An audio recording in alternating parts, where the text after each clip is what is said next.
सीखना है तो भगवान कृष्ण से सीखो, जिनकी सग्गी बुआ का लड़का 99 गाली दे रहा है और भगवान कृष्ण के चेहरे पर सल नहीं है और वो मुस्कुरा रहा है।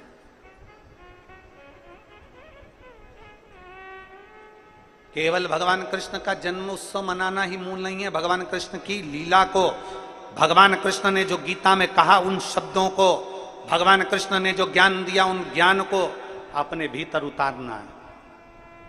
99 गाली भगवान कृष्ण के बुआ के लड़के ने दे दी और भगवान कृष्ण के चेहरे पर सल नहीं था, मुस्कुरा रहे थे और 100 गाली पूरी हुई और उस बुआ के लड़के का सिर कट जाता है।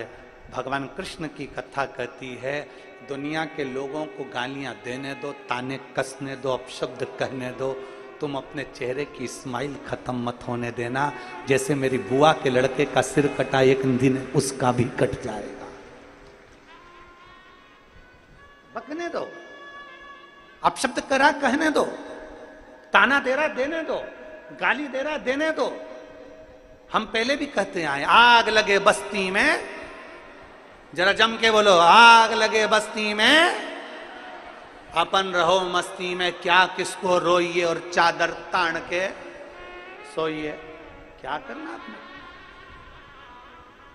अरे गुरुजी, हमारी वो रिश्तेदार ने हमको गाली दे दिया, अपशब्द कह दिया, मेरा पड़ोसी इतना जलता, जब देखो जब जलता रहता है। गाड़ी खड़ी होती है, कहीं वो कचरा फेंक जाता है, गाड़ी खड़ी होती है, ऊपर से कहीं सब्जी डाल देता है। मेरा पड़ोसी इतना बेकार, मेरे रिश्तेदार ने ये कर दिया, मेरे रिश्तेदार ने वो कर दिया, मेरे पड़ोसी ने ये कर दिया, मेरी देवरानी ऐसा बोल दी, मेरी जेठानी ने ऐसा कर दिया, मेरी बुआ ने ऐसा कर दिया, मेरी ननंद आई थी उसने ऐसा बोल दिया, मेरे नंदोई ने ये कह दिया, मेरे रिश्तेदार ने ये कह दिया, मेरी मौसी ने ये कह दिया, मेरे मामा ने ये कह दिया। पूरी जिंदगी रोते रोते रोते रोते रोते रोते पूरा जीवन निकल गया। मुस्कुराओगे कब?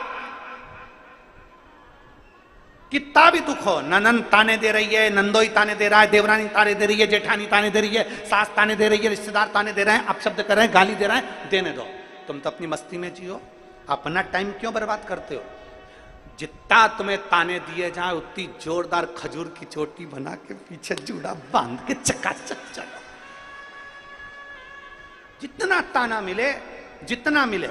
कर्जे में हो गए, बहुत कर्जा हो गया, दुनिया के लोग अपशब्द कर रहे हैं, ताने दे रहे हैं, गालियां दे रहे हैं, कर्जे में हो गए, बिल्कुल प्लान मत करना कि कई लोग कहते हैं मैं बहुत कर्जे में हो गया, अब तो मैं मर जाऊं। तभी अभी बीच में हमने एक कोई ने हमको मैसेज भेजा था, कोई एक पति पत्नी बहुत कर्जे में हो गए थे, कहीं उत्तर प्रदेश का था, और मालूम पड़े दोनों ने गंगा जी में कूद कर अपने प्राणों को त्याग दिया और इतने कर्जे में। हम उनसे कहना चाहें, एक एक बेटा बेटी से निवेदन करना चाहें, ये कर्जे में होने के बाद मरना इसका सोल्यूशन नहीं है।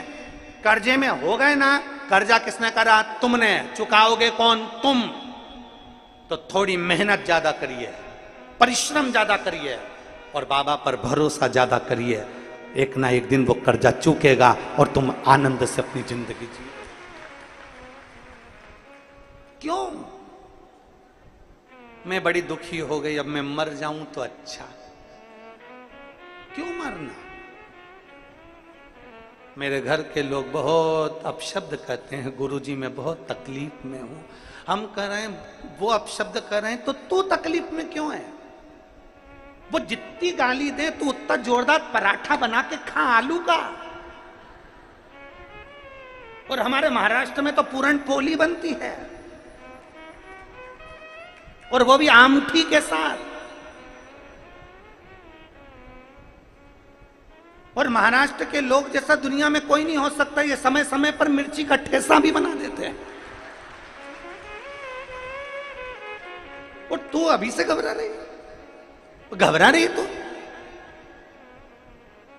एक मुंह से शब्द मत के, सास गाली दे रही है, परिवार वाले गाली दे रहे हैं, आप शब्द कर रहे हैं, मुख से एक शब्द नहीं निकलना चाहिए। अंदर जाओ, मिर्ची का ठेसा बनाओ, मिर्ची रखो और कूट कूट के ठेसा बनाओ। मुंह से मत बोलो, मिर्ची का ठेसा बनाओ और एक बगार जोरदार लगाओ। जब बाहर दांत जाए, आछी आछी, तब लोगों को मालूम पड़े गुस्से में है, ठेसा है, गुस्से।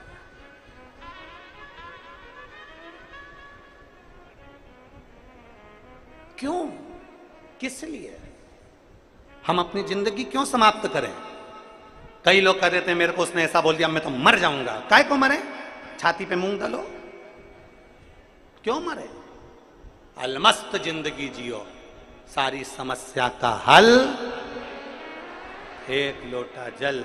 रोज दुनिया के लोग अपशब्द कहें, सिर पे पल्लू डालो, बढ़िया प्रेम से एक लोटा जल भरो, शंकर जी के मंदिर में जाके श्री शिवाय नमस्तुभ्यम कहकर शंकर की आराधना करो।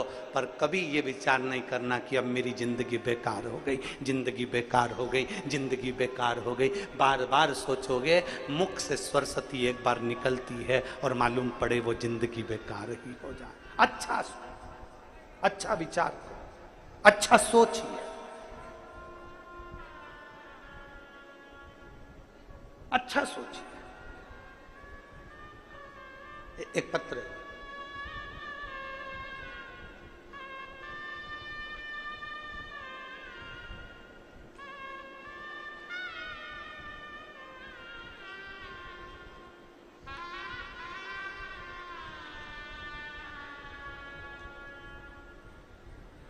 मेरा नाम सुवर्णा शिवलिंग गचारे है।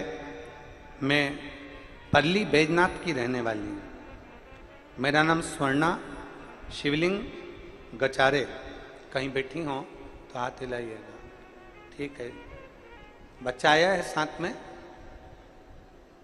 आए हो तो लेकर आ जाइए। आप भी आ जाओ, एक बेलपत्र ले जाना। परली बैजनाथ से आई हूं। 13 साल तक बच्चा नहीं हुआ गुरुदेव। परिवार वाले, नातेदार, रिश्तेदार सब मुझे टोका करते। गुरुदेव, जब 13 साल तक बच्चा नहीं हुआ, मैं बाबा से रोज प्रार्थना करती थी कि मैं कहीं बाहर नहीं जा सकती, आप कि ऐसी कृपा कर दो कि हमारे परली बैजनाथ में एक बार शिव महापुराण की कथा हो जाए। मैं भी पंडाल में बैठकर कथा सुन लूं और बाबा से मांग लूं। जब परली बैजनाथ में आपकी कथा हुई, सोमाणी जी कथा कराए, तब मैंने पंडाल में बैठकर कथा सुनी। इतना पानी बरसा गुरुजी उस कथा में, इतना पानी बरसा। पर हमने परली बैजनाथ की कथा पूरी पंडाल में बैठकर जब श्रवण करी और बाबा से विनती करी, बाबा मेरे घर 13 साल से संतान नहीं, तू कृपा कर दे। गुरुदेव, मंदिर जाना प्रारंभ कर दिया, एक लोटा जल चढ़ाना प्रारंभ कर दिया, और बाबा की कृपा ऐसी हुई कि 13 साल के बाद 25 नवंबर को मेरे घर में संतान का सुख हुआ। मैं बाबा को यहां धन्यवाद देने के लिए आई। 13 वर्ष के बाद।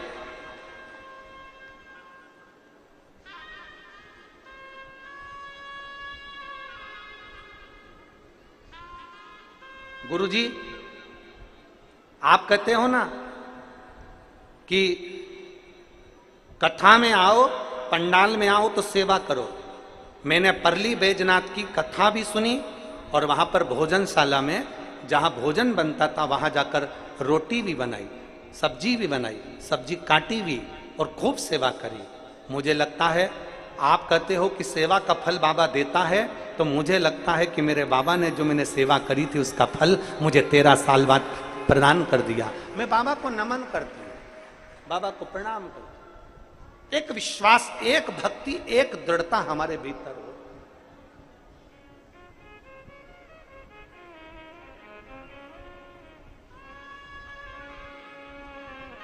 और जब विश्वास और भक्ति और प्रबल होगी तो शिव मिलेगा। मूंगा भगत अपनी भक्ति में तल्लीन था, तल्लीन। कुछ है नहीं है वो अपनी जगह, पर अपना विश्वास दृढ़ बनाकर रखा। मूंगा भगत का बेटा अपने मित्र के साथ में स्नान करने गया और तालाब में छोटा सा बेटा खेलते खेलते वो तालाब में पानी में डूब गया। मूंगा को नहीं मालूम,